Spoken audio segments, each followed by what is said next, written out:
جب ہر در بند ہوا تو علی یاد آئے۔ شہر کے ایک خاموش سے محلے میں ایک ایسا انسان رہتا تھا جسے دنیا صرف ایک عام آدمی سمجھتی تھی، مگر اس کے دل میں درد کا سمندر تھا۔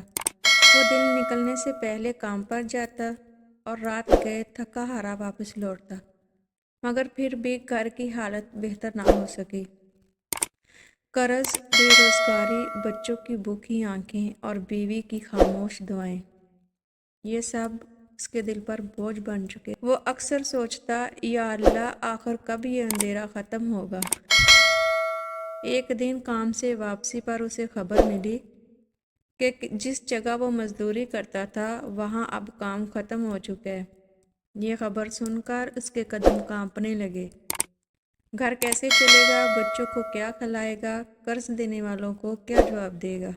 وہ خاموشی سے گھر آیا، کسی سے کچھ نہ بولا، بس ایک کونے میں بیٹھ گیا۔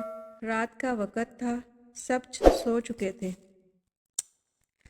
لیکن وہ جاگ رہا تھا۔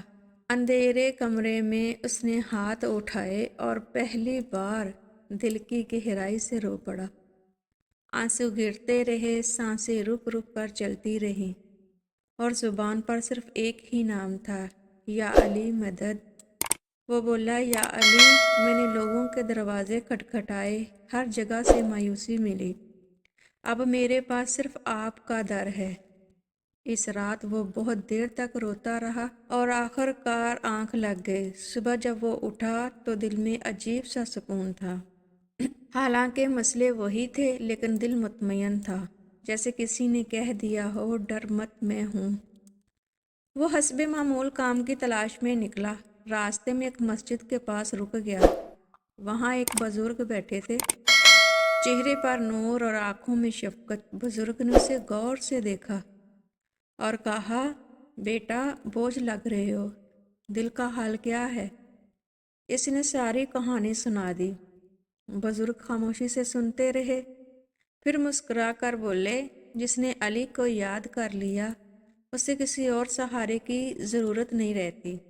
بزرگ نے اسے ایک چھوٹا سا کام دیا اور کہا، ایمانداری سے کرنا، برکت خود آئے گی۔ وہ کام معمولی تھا، مگر اس نے دل لگا کر کیا۔ چند دن گزرے، پھر چند ہفتے۔ آہستہ آہستہ اس کی محنت رنگ لانے لگی۔ قرض کم ہونے لگا، گھر میں دوبارہ چولہا جلنے لگا، بچوں کے چہرے پر مسکراہٹ لوٹ آئی۔ بیوی نے ایک دن کہا، لگتا ہے کسی نے ہماری دعائیں سن لی ہیں۔ وہ خاموش رہا، مگر دل میں کہا، میں جانتا ہوں کون ہے۔ ایک دن پھر وہ اسی مسجد کے پاس گیا۔ بزرگ کو ڈھونڈا مگر وہ نہ ملے۔ لوگوں نے کہا، وہ تو یہاں اکثر آتے ہیں، مگر کبھی ملتے ہیں، کبھی نہیں۔ وہ مسکرا دیا۔ اس دن اس نے دل سے کہا، یا علی، میں نے مشکل میں صرف آپ کو پکارا اور آپ نے